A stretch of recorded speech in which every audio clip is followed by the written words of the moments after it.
What's good, y'all? It's your girl, Clarissa Lachey, aka Poison for the Soul, baby. Welcome back to my YouTube channel. Okay, so in this video, this is gonna be part 2 of why I really quit my job. I wanted to go ahead and just try to film this all in one day, but I had to give my camera a break and recharge, and so now I'm just gonna go ahead and just continue the story where I left off. It is getting a little dark, as you can see, so hopefully the light is still good. So where did I leave off at? Okay, so at this point, me, Roger, and Rachel were in the office. We were like consulting with each other, and we're all planning like to quit. Roger ends up quitting first. Now, up until this point, I've only been talking about the people who work at this hospital. There are other key members. Like there's officers that worked at that picked up shifts and worked at our hospital just to protect us, so to speak. Them people were not protecting nothing. Okay, they was in their own office watching TV, watching the football game, watching movies. Man, they could not stand dealing with them clients, but I had to do with it. I had to deal with them. We had to deal with them as a whole. So there was a constable that worked, that would come to our hospital and drop off clients, pick up clients, transport, whatever. Funny story about this man. Before I even started working there, actually 6 months before I started working there, I ended up encountering this constable. I had gotten into a wreck 2 weeks after I got my car. This man, Montgomery County, baby, that's a good old state, okay, good old city. Them good old boys look out for each other. Let me tell you something about that, okay? They don't want you to talk about that, but that's good old boys. Yeah. So I get into this wreck. This man, I'm trying to get over into the lane because it's like there's a turning lane that I'm in, but I've been trying to get into a lane so I can continue straight. As soon as I get over, the man speeds up and hits my car. I had just got this car, brand new car, 11 miles. Man, drove off the lot, brand new car. Y'all, I'm feeling myself, but I deserve that car, man. I worked hard to get that car. Yeah. Man hits my car, and I'm doing the thing that we supposed to do. Like, okay, I got insurance, got non-mortal insurance. Man, I got the good insurance. I got gap insurance. I got everything on this car. So we call the cops, and of course, the constable get out of the car and immediately goes over and talks to him. They have a good old 5, 10, 15-minute conversation, just laughing up a storm. They ain't even talking about their wreck. The man comes over and just, yeah, you're going to be at fault because you shouldn't have been getting over. You were getting over in the left-hand side. Excuse me.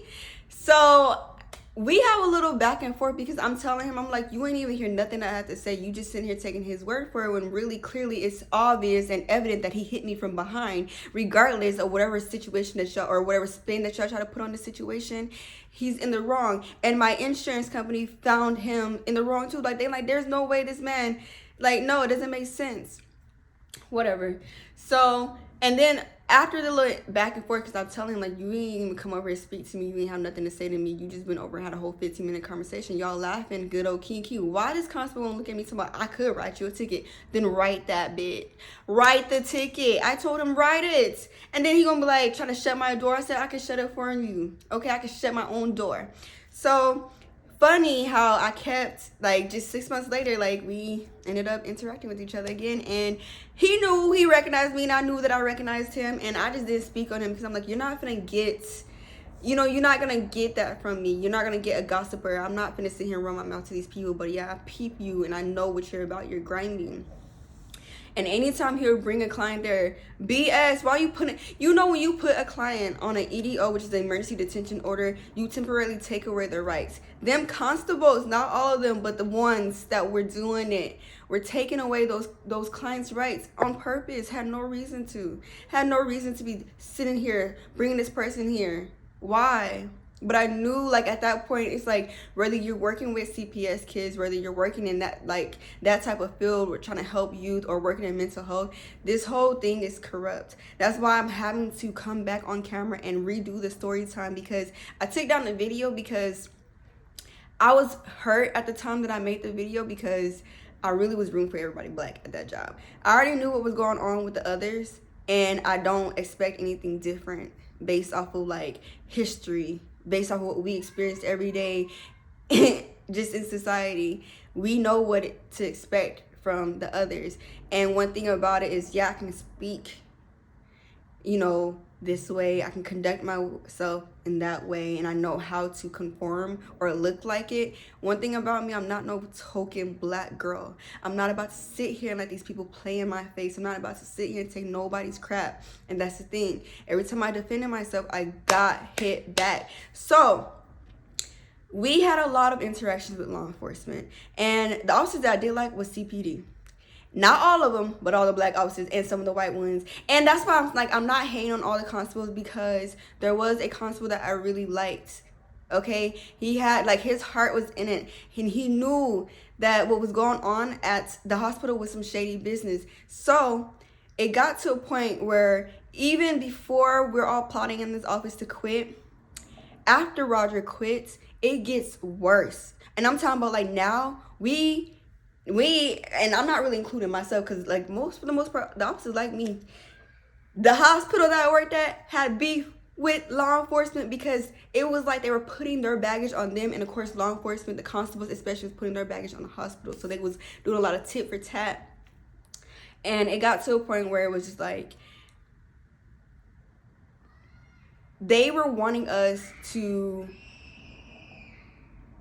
not admit clients who actually needed to be in the hospital, and then admit the clients who actually didn't need to be in the hospital. It was kind of backwards, and it was depending on based off the constable who brought in that client and the doctor who saw the client. Because if a client's on an emergency detention order or like a warrant, it's up to the doctor to release that client. Well, because our hospital then got shut down, we allegedly didn't have enough money to continue to fund clients. So clients were forced to wait in hospitals for weeks on end, sometimes days. And every time, like every 2 days, we had to reassess those clients in hopes that they would go home. And of course, we had some clients who did not have a home to go home to. And if it was raining, child, if it was any type of adverse weather going on, them clients, they would like, send me to the hospital. I would take whatever medication. I don't care. Just send me to the hospital. Child, we even had clients making serious attempts to kill themselves just so that way they have a place to stay. All the homeless shelters will kick these clients out on the street because, well, let's be honest, some of them were on drugs, and some of them were probably just too hard to handle. They were probably had a voice, even regardless of them and their diagnosis or just their situation. When people are in a position to kind of control the outcome, they will do just that. And when you're in need of their help, they're going to make sure that you know that you need them. And that's why I'm still in between careers right now. Like, I don't think I would ever go back working for the mental health unless like some real legislations to make, you know, like real progress, real change. Like, there's a lot of people that are in power and positions right now that don't need to be. And it do start with a lot of law enforcement. And I know like this video probably won't get banned, but it's not all officers, but it's a whole lot of them, especially when it comes to the mental health field. And the other hospitals that we worked with, man, them doctors knew like we're wrong, we're out of line for just being so willing to send these clients home. Now, some of them, they was doing too much, trying to keep a client there. Like, it was just a lot of tit for tat. It was like law enforcement against our hospital against the like medical hospital. Like, it was just a lot of drama. So, excuse the little babies, they outside playing. Like I said, it was just a whole bunch of stress that started to build up. And when Roger quit, of course, most of the work went back on me and Rachel. They had, at this point, had already changed my entire job title just so that way I couldn't get out of doing the work, because I would make it clear, like, I'm not getting 2 checks. I don't have to do this. Like, my supervisor, she could be stepping in and coming in and doing this. No. Well, because Roger left and they didn't have another target, so to speak, they were like going back and forth between me, Miss Holly, and I would just say me, Miss Holly. I want to say a little bit of Ivy, because we were the last 3 blacks left. Rachel had just skated under the radar for so long, like, because she was so quiet. Like, she didn't talk to nobody. She spoke when she was spoken to, and that was it, and that was all. I was still on a hunt, child. I was like applying to jobs daily, but of course, no, like nothing was coming my way. And it got to that point where it was just like, all right, I'm in grad school. Oh, I ended up failing one class back in December before, like, I had went on my vacation. So it had put me, like, it had sent me back from graduating, because I was supposed to graduate that year in May. But it just didn't work out that way. So I was just like plotting, okay, I have to make it to the end. Like when I graduate, I'll be done, I'll quit. So I had already in my head, but I was like still applying to jobs heavy. Like I was trying to find something. I was even looking into substituting. Like I was asking around. Like I think I had ended up getting like a substituting job, child, but it wasn't long term. It was temporary. So it was just a lot going on. I was like heavy into like trying to get my mental health set, because working in this field, it was really draining. I think I was in therapy at this point. I was like looking for spiritual like relief at this point, spiritual healing. It's just like nothing was nothing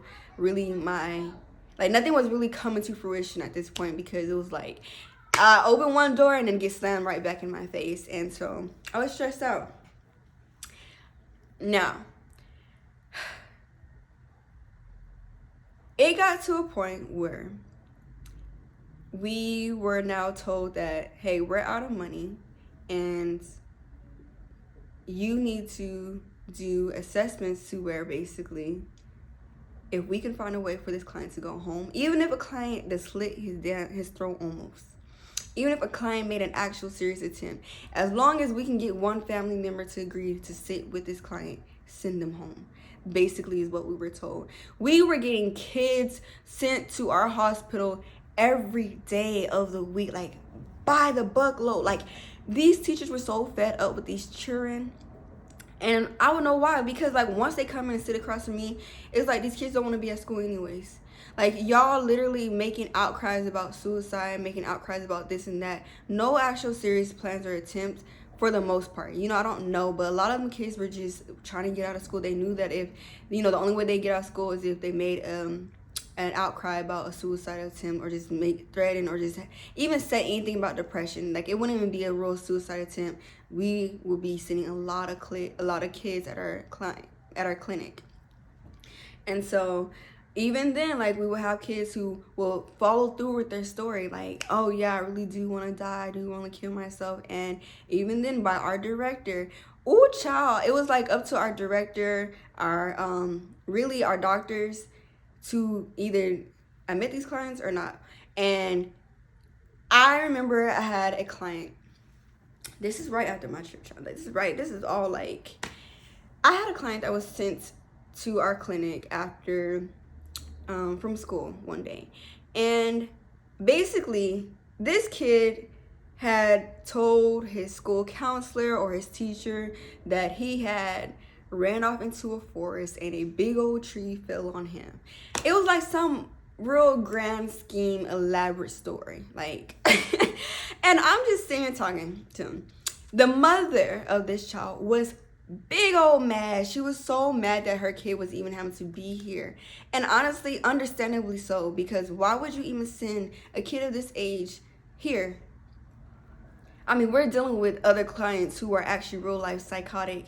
I mean, we were dealing with a lot. Like sometimes like people will really get arrested at our clinic. Like they will be like put down, having to go to the hospital because they were so irate. But you're sending kids, I'm talking about like dozens of kids at a time. And then when they would get to our hospitals, they're all scared. They want us to now separate the kids from the adults, or for the most part. I'm like, it is not a big hospital. We already shut down the other hospital, but now we're only operating as an outpatient clinic. And so basically I had to also get like, you know, collateral information from the parent, because this child was like, what, under the age of 12? I don't even know how old this kid was. And I'm getting this story and I'm just like, this is just like, it doesn't make sense why this kid is here. 2 weeks later, my director calls me into the office, and she was basically trying to grill me on why I didn't take it more serious, that the parents of this child went and confronted the teacher and told the teacher that I agreed with her that her child should have never been to the hospital. And I'm like, first of all, I had to get with my director and I had to let her know, out of everybody, and I told her what I'm about to tell y'all. Out of everyone that works here, I'm the most professional one here. I've never given you a reason to question my level of professionalism. So for you to come at me in the way that you are, I don't know who you think I am, and I don't even care. But I've never given you a reason to question my character. So there's no reason for you to do it now. I don't care what parent said to some teacher. at the end of the day, I know what I said, and I'm going to defend myself regardless of how it's coming off to you. Girl, my supervisor was in the office shook. She was not expecting me to say this because everyone expects, when you're dealing with master, you're supposed to just bow down and just take. No, I know what I said. I know what I didn't say. Don't sit and try to tell me what a parent said when she was angry. I don't care. Boy, after that meeting, you can tell that the tables have turned and I was the next target, so to speak. But it had to be a little undercover because only thing that they could really get me on was the fact that I was late. Child, one thing I'm not going to do is, if I no longer am interested in a job, I no longer care to be there, I'm no longer going above and beyond. I've already decided in my head, like, my exit is coming soon and y'all don't play with me for too long. So yeah, I was intentionally going to work late, but then I was tired some days. Like, I didn't even want to get out of bed. I was so drained because the thought of having to go back to work and for 12 hours and deal with those people, those shady people. It shook my soul, and I just didn't like that. Because one thing I'm going to do, I'm going to bite back, okay? I just be rhyming. It bothered me that these people were willing to take out anybody that they saw fit. And it's like, your hardest working people you're willing to go against because we're not no dummies. But y'all want to make a puppet out of us. Y'all want to sit here and make us do what you want us to do. No, it's not happening. So I ended up like getting like a good rapport with a lot of the officers, especially the black officers, but like it wasn't that many of them. So I knew how to play my role well as also, okay? Miss Envy and Roger and everybody else, y'all not the only ones that are good at playing this game. So a lot of the officers, or the constables rather, they would come in, and not all of them. Let me not just say a lot of them, because there was ones that rubbed me the wrong. There was really 2 or 3 that rubbed me the wrong way, and the other ones that just tried to do their job the best way they could, I made sure to have a conversation with them. And over time, we got to build a rapport. And that's why I say, like, I speak strongly on how I do. Like, obviously, I ain't against all cops, but it's just the system in itself is already so corrupted that it's just like, who is it to blame? Do we all just quit our jobs? I said we quit our jobs, okay? Do we all just walk out and protest? I said we walk out and protest. I feel like we got to get up and just, but I'm not going to, like, spill no speech. I ain't going to be the one to motivate the people. But that's how I knew that it wasn't just me. A lot of them had enough of it too, because it's like, what do they do in a position where it's like your back is against the wall? And we would have those conversations in between, like them transporting a client or them dropping it off. And that's how I knew. I'm like, okay, it's on y'all's end too, and you're also peeping what's going on here. I'm talking about it had gotten so bad to the point where clients will make serious attempt and then be readmitted until they're finally in the hospital, and they're just telling us, don't send this client, we need to save money, and it's like, it's not coming out of your paycheck, it's not affecting your paycheck. Like, these clients are making serious attempts, and then the clients who don't make serious attempts, the clients that just be malingering, you're okay with us sending them? No. And then it got to a point where it was like, we ain't sending nobody to the hospital. So the hospitals, we ain't sending nobody to a psychiatric hospital. When I'm saying hospitals, and the actual emergency rooms and like the other like medical hospitals, they started getting a lot of our clients, which of course caused a lot of backlash, because they're like, yo, we actually have trauma patients that we have to attend to. COVID is still like on the rise. We still dealing with a lot of actual patients, and y'all are sending us psychiatric patients because y'all don't want to deal with them, when the entire purpose of the psychiatric hospital I worked with was to fund clients who did not have insurance, did not have no type of medical coverage, so that way they would still get treatment. That's why, one of the reasons why I chose to work there, because it's like, yo, I know it's hard out here for people to get medical coverage. Even when you work at a job, it's like you're basically paying all this money into the premiums, into all of this interest, and you're still having to pay so much when you go and like actually receive treatment. So the whole purpose of our hospital was to, be the middleman, be able to cover them, get your hospital, get your medications, get the treatment that you need, follow up with outpatients so that way you can continue treatment. And it was like all just literally crumbling down. And every day it was like I was getting so anxious typing my notes, because it's like, I'm not gonna lie, and I'm also gonna put y'all's name on here. And I didn't feel comfortable with sending some clients home. And it got to the point where I purposely would want to consult with a certain doctor because that doctor wasn't going for no one's BS. Oh, he's on the EDO, send him to the hospital. Or like it doesn't really matter if the director was trying to bully. There were some doctors that I respected that stood on their feet because it got to a point where it's like this director was overstepping her role, trying to tell not only what the law enforcement what they needed to do, but what the doctors, like, they all outrank you, baby. And the doctors made sure that she knew that. Not all of them. Some of them took a while to get to the point where it's like, I can't just do what you want me to do. And when it got to that point, I was so excited because I'm like, I don't want to send this person home, or this person actually does not need to be here. Because again, there was some shady constables who were intentionally taking people's rights away in hopes that we would send them to the hospital. That's not okay ever in life. This person does not need to be in the hospital. And somehow, some way, if a certain constable would bring a certain client in, that person will almost get sent. Like, it depends on who sees them and how that crisis assessment is written up. And sometimes I would intentionally like try to do like one or two, like hurry up, like not like quickly rush their process, but like I would try to see certain clients because I'm like, I know that if they're on an emergency detention order, or Rachel would see them too, because she got good, like she was real good, like real like at doing her job.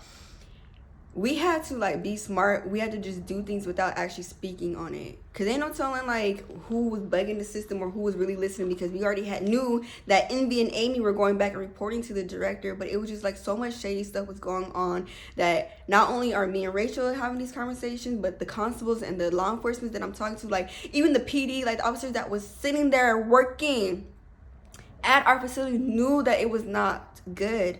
Like everyone was so uncomfortable, but our director had taken things so far. And I know that she was still under the orders of the executive director. It was just like a lot. Like it starts at the top, and if the top person is corrupt, the whole system eventually is gonna like fall and crumble. And honestly, I wasn't going for none of that. I wasn't going to keep going for it because, like I said, it got to a point where I didn't even want to go to work. I was always late.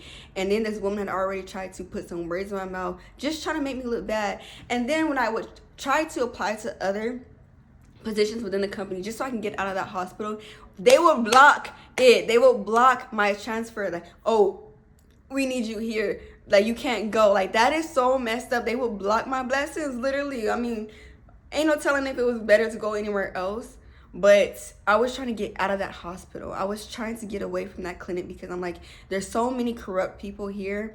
And I don't want my name to be on none of this crisis assessment and somebody actually going to kill themselves, or somebody who actually go kill like someone else. Because we had clients who were about that. Like, if you don't help me today, and I'm trying to tell you right now that I got a plan and I got intentions and I'm trying to save my life right now, and you send me home, and we would, oh child, they would force us to send some clients home knowing dang well that they had clear intentions and plan. And when they would act on it and go back to an actual ER hospital, we ain't had no choice but to send them then, because there's already documentation that this client tried to get help.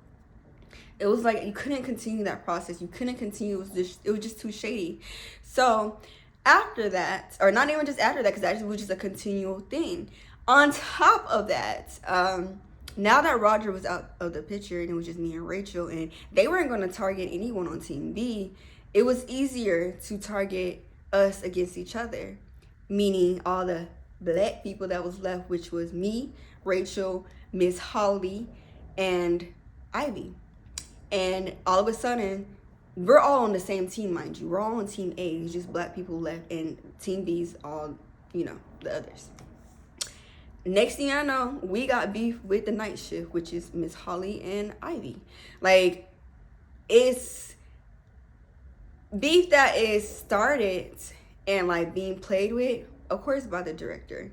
And the director has her minions in the office, Envy and Amy, reporting to her both sides, so that way she'll know how to play with it, how to like misconstrue words and conversations, so that way no one's ever like bringing this up, because we don't really know that things are being said behind her back, but there's tension in the office. I'm talking about like Ivy, we used to confide in each other, used to talk, and then got to the point where Ivy told me, oh, don't defend me no more. You don't defend me, because the whole time she was talking crap about me.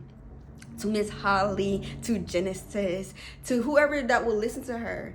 She was talking crap about, like, you let these people infiltrate and turn you against me when I was actually loyal to you, child. Are you crazy? And then Miss Holly was just envious of her own. Like, I was a young Black queen, and I had got a lot of accolades at a young age. Let's be real. I mean, but the thing, what people don't know is at the age of 18, when you know where you come from and you know where you don't want to go back to, you gotta do anything by any means necessary. So I went to school. I was working 2-3 jobs at a time just to make sure that I didn't have to call my mom and, you know, deplete her funds. I was sitting there really hustling at the young age of 18, 19, 20, 21, 22, getting to the bag. And it got to some people's head, like the fact that I was getting to the bag at a young age. I had got 1 degree. I had went to school. Girl, I had went to school to get my LCDC so I can get like my chemical dependency license.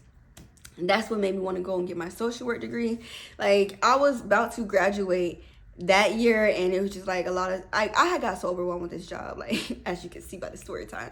So, I don't want to get too far off, but we would like come into the office, and now there's tension. A lot of tension between day shift, me and Rachel, and night shift, which was Ivy and Holly. Of course, no one has anything to say about Envy and Amy, except for I'm the only one that don't like her. Rachel done got best friends with Amy. Anytime a new person would come, like we would have people still coming from like other like different, like other parts of the company, if you will. And Envy always had something negative to say about them, like just making fun of these people, just being rude and just being real malicious. And I did not like her energy. Like, I'm like, in the beginning, you just seemed like a nice person, like you were for everyone and like you were good people. But that is how deceit can really fool you. So, carry on. Okay. I had to make sure I was actually recording because, child, I be getting so passionate. Like, can you imagine if I had to start over? So, because I'm just so stressed out with all this BS, it got to a point where like we were basically having to practically beg our supervisors to like hire someone. Like, please, all the work is just on me and Rachel, and like you're not even stepping in to help us.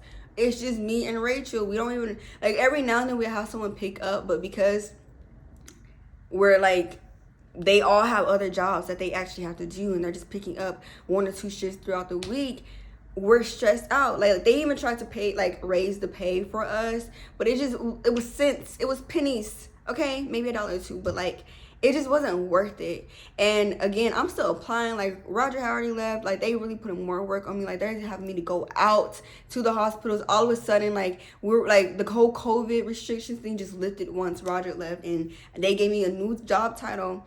And they ensured that I went out, like, knowing that I did not feel comfortable going. Girl, they sent me to a client's house who basically he threatened to kill the whole family and himself. And I'm like, what if I get there and this man killed me and it's just little me by myself? Man, I get there, there's chickens everywhere, there's roosters everywhere, it's like birds. It's like, I'm just like, this is too much. And then he tried to invite me inside the house. No, I'm going to do this assessment outside. It was a waste of time because that man was just blowing smoke. I don't know, like, he ain't actually ended up killing nobody. Like, I, like, followed up with him and he was good, but, like, it was because the girl family didn't want him there no more. They wanted him out. They were like, this man is too much. I don't blame you, child. But, like, how dare you send me, like, by myself, but you would never send Joe. You would never send Roger out there. But you send me because I had a whole little conversation with you in your office because you thought that you could play in my face about what a parent supposedly said to a teacher when this teacher had no business sending this little baby to a psychiatric hospital because he told her that he was walking through a forest. What forest exists in Texas? You tell me. And a whole big old tree fell on him. Are you crazy? Like, oh my God, I still remember that story because it's like, why? Why did I have to go through this? Anyways, yeah. It's just like so much of the repeated things just kept happening. Like, confrontations with the director because she felt like she needed to nitpick and like micromanage everything that I did. Like, there was no one else to really pick on that was left except for to turn the only 4 black girls that was working for them against each other. And it worked because anytime they were walking office, there was beef.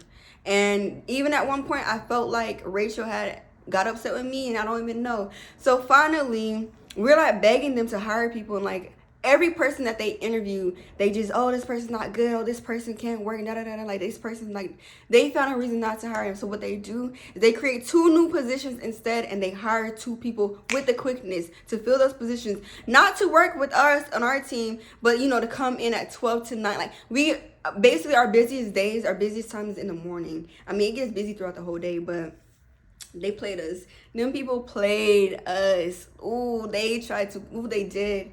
They played us. They played us because it was like they wanted yes men. They wanted people to conform and comply. And when they didn't get that with me, and then we helped Roger, which again I keep saying like I should have just stuck it out for myself. I should have just been loyal to myself, but that's just not who I am at the core. When Roger left, they literally had no one else to pick on because Roger was probably the last weakest link. And I know he's gonna hate seeing this because I know he's probably gonna watch this video. But it is what it is. Like, the truth hurts.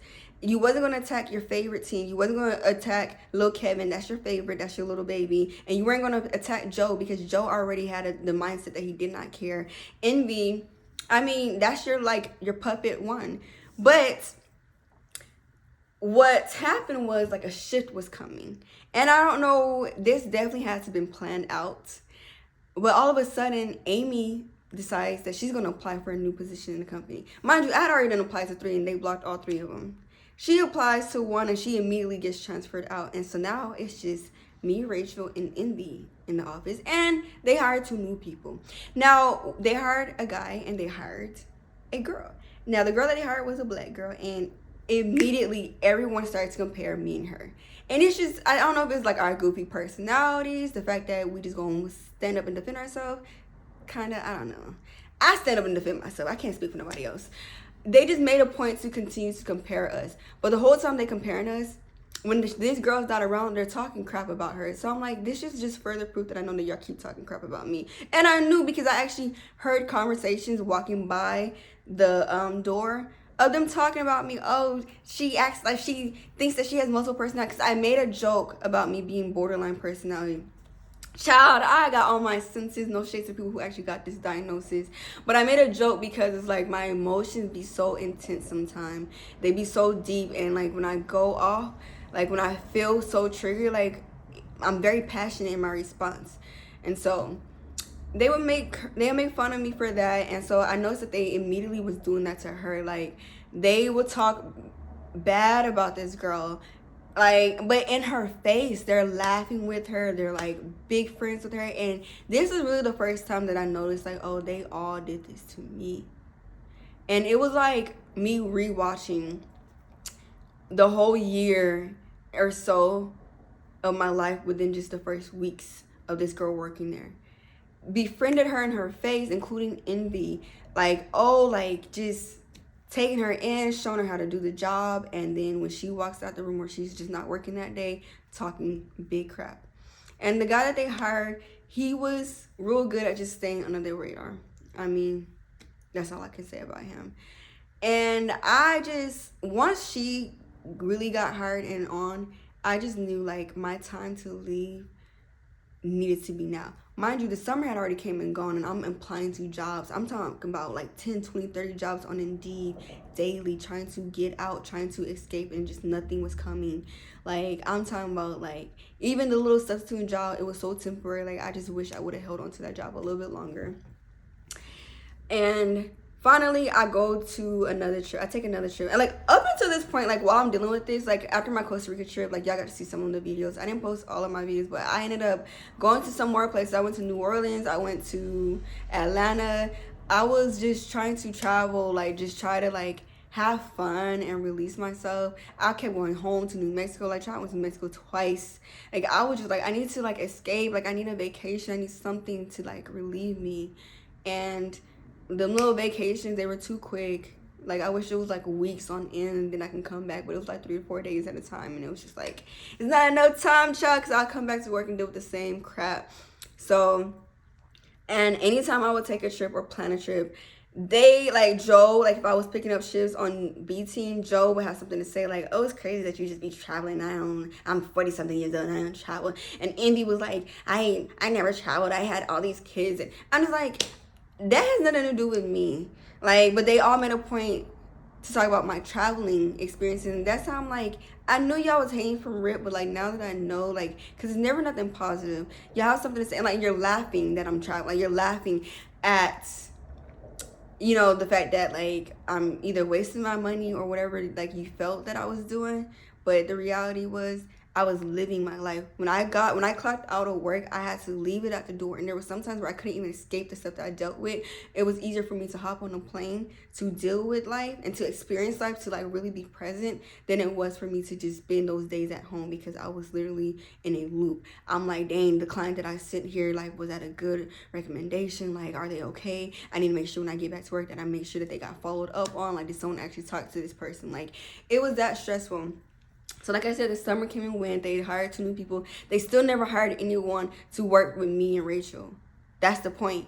We were suffering, and they did this intentionally. They did this on purpose. They did. And even like the fact that I knew that it wasn't just me peeping this, because officers would make comments. Like the law enforcement, they would make comments. I'll be on the phone, or I'll go to an actual hospital and I would speak with their staff, especially about the client, and man, they just shaking their head like, man, I can't even believe that place still running. Because they knew that what was going on was not right. And honestly, I don't even know how the place is still running to this day, unless like some big changes didn't happen. I don't even understand it, and how the people that's been there all them years are still there, because like, have no morals or no compassion for what you do. I know that sometimes you can become jaded at work, and it can be a lot of stress, like very stressful, but how can you just sit here and let people that you know need help just chance it? Just chance it. So finally, my last solo trip of that year, I decided to go to Chicago, and this was in October. And before my trip came, I had saw my last client, like one of my, obviously I had stayed, but like I saw a client, and that entire day I was so stressed out, man. Oh child, I'm getting ahead of myself. October, I'm getting ready to plan. Okay, I actually went on a cruise before there. That wasn't a solo trip. But after my cruise, like that was an 8-day trip, child. I had so much fun. But like while I was on this cruise, it was the first time that for 8 days consecutively, I did not think about work.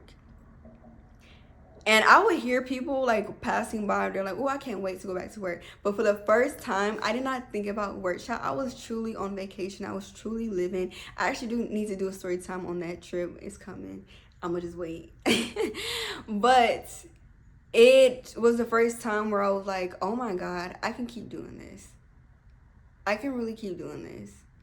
And when I went back to work, I just felt truly refreshed, and like the plotting began. Like I knew that before the end of the year was up, I was gone. Because initially I kept trying to push it back, because I'm like, well, maybe because I'm not getting hired, maybe. Well, Envy decides to quit, because I don't know what happened with her little school situation, but I'm guessing something happened with a little school situation. But then I noticed that she started to become more distant towards me. Mind you, I had already put her on a no contact order. We are no longer speaking. Don't even try to initiate conversation. Like I was giving her the cold shoulder, giving her my back. Like don't acknowledge me, because you're grimy, you're shady, you're a snake, and I don't deal with those kinds, okay? So, but she was still every now and then make little attempts to get my attention. It was not working. Talk to Rachel. Have some conversations with Rachel, and she did. You had no choice. You was not going to talk to me. So Envy quits, and of course, they decide to have me give her a going away party, child. So you know what I do? I go and have a little meeting with the director. So interesting how this meeting went.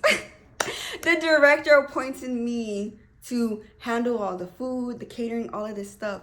And I'm like, okay. So she gives me like a $200 credit card, and she's like, these are the options that you can choose from, just do whatever. So we start planning and plotting. Little do they know, because I had also been applying to jobs, and my trip was coming up, and I had already interviewed for 2 jobs. Well, no, I had interviewed for 1 job, and baby, I got that job. I got the job, but I wasn't going to tell nobody that. I ended up slipping up though. But like I wasn't telling nobody my full plans. But I knew that coming up after her like little going away party, I was gonna go to Chicago, and on my trip in Chicago, I was gonna interview for another job. And I had already bagged 1 job. I had already bagged it, so I already knew in my head that I was gone. So what I decided to do upon myself, this going away party is for me. I'm ordering food that I like. So baby, I got some barbecue, I got some ribs, some chicken. I ordered all types of barbecue food, and I got some pizza on the side. Like baby, I went in. Okay, people were sending me money for Cash App just to donate. I'm like, oh, they don't even know this is my going away party. I should have put in my 2 weeks before I took my trip to Chicago. However, I don't know why I didn't. So I just like been fed up with all the corruptedness, the shady business, and the bullyingness that was going on. Like, never again will I deal with something like that. No. So I throw this going away party, and you know, it's like me and Kimberly, we're like setting up balloons and stuff. We're all like, me, Kimberly, Rachel, the new girls, the new people, like we're all planning this like all together. And in my head, I'm just like, y'all gonna miss me when I'm gone, Y'all gonna miss me when I'm gone. Boy, I was excited. So it was good old food. And of course, you know, things went according to plan. I kept a real safe, you know, like real quiet about it. I was just all smiles, you know. I took one last little picture with Envy. It was so ironic that she wanted to take a picture with me and Rachel. So ironic. But I let her take her picture because I was like, sweetie, it's not you that will get the last laugh. It is I. So she goes away and I go on my trip, and when I come back from my trip, the next day I clock in and I wait for Rachel to come in. I had already typed up the note. No, I didn't. I wait for Rachel to come in, and I said, Rachel, I just wanted to tell you that my mind is made up and today I'm putting in my 2 weeks.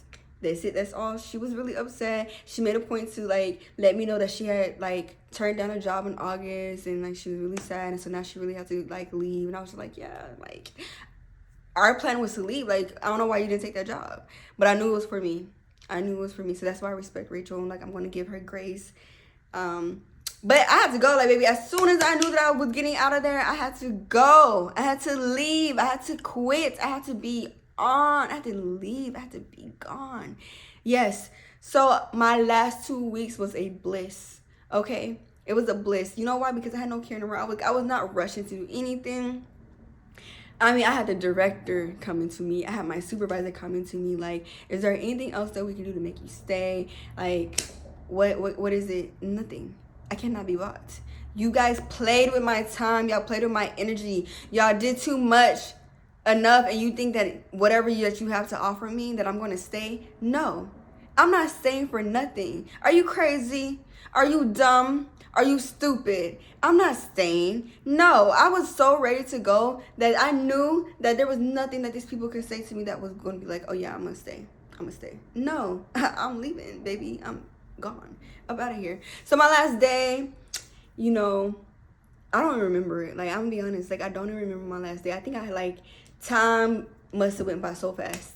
I think it went by so fast because I didn't even complain. The last 2 weeks, mind you, it was really 7 days that I had to work because it was 3 days on, 4 days, like 3 days on, 4 days off, 4 days on, 3 days off. So it was like 7 days that I worked, and each day I worked, and then on my off days, I was just like, oh, I can do this every day. Oh my God, like, I don't know what I'm gonna do with myself because the new job that I was gonna take, it was just like, I can do this. And honestly, I didn't.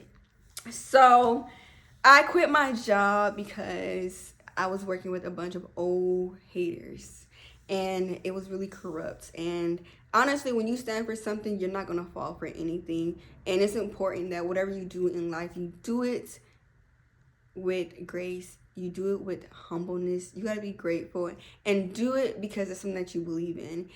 I should have quit a long time ago, regardless if I had a job or not. The reason why I didn't just do that is because I didn't want my mom to have to pick up anything. You know, my mom has to work so hard for everything that she's ever done in life. Like, I watched this woman work her tail off, and I just, like, I want to be the one to, like, repay her for all that. And in the end, she ended up having to help me anyways because, child, other jobs just had me messed up. Like, I'm not going to just keep, like, I'm not taking nobody's crap. Like, I'm at a point where I'm like, I'm not punching no more clocks unless I have to. But I'm trying to figure out another way to make it because these systems that I wanted to work for, or I thought I wanted to be, like, at one point, like I always mentioned, like, I wanted to be a judge, I wanted to be a lawyer, like, I wanted to do something with law enforcement because, let's be real, most of my families are felons, and I wanted to help them stay away from the system. And then I tried to change to, like, work with kids and adolescents because it's like, somebody got to save the youth. Somebody got to save them before it's too late. And then just even that, the people that are above, the people that are actually in those seats, they're too corrupt. their minds, like, it's always about the numbers, it's always about the money. And when you're playing with people's lives, that's something that I don't do. I don't play with people's lives. And those that like to play with people's lives, I really suggest that you tread lightly. I suggest that you tread lightly, because you don't know who you're playing with. You don't know who you're dealing with. In the end of the day, you need to tread lightly. And that's all I can say.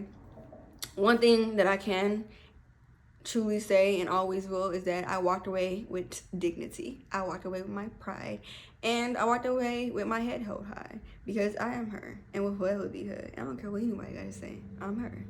So yeah, this is part 2 of why I really quit my job. I spared a lot of people in this video. I mean, I still went in. I still went in because the truth hurts, but the truth is what it is. But I just know that I spared a lot of people in this video, because I know that the first video, it was like targeted towards some people, because it's like, yo, we should have all stayed together. We should have all had each other's back, but you sat here and you let these people infiltrate and divide us, and now it's like y'all all getting it. But you know what?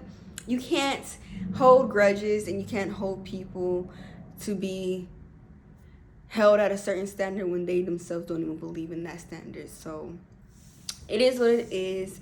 Again, and as always, thank you so much for watching my videos. Thank you so much for watching this video. I hope that you continue to support your girl. Subscribe to my channel, share the video, like, comment down below, and yeah, it's your girl Clarissa Lachey, aka Poison for the Soul. Baby.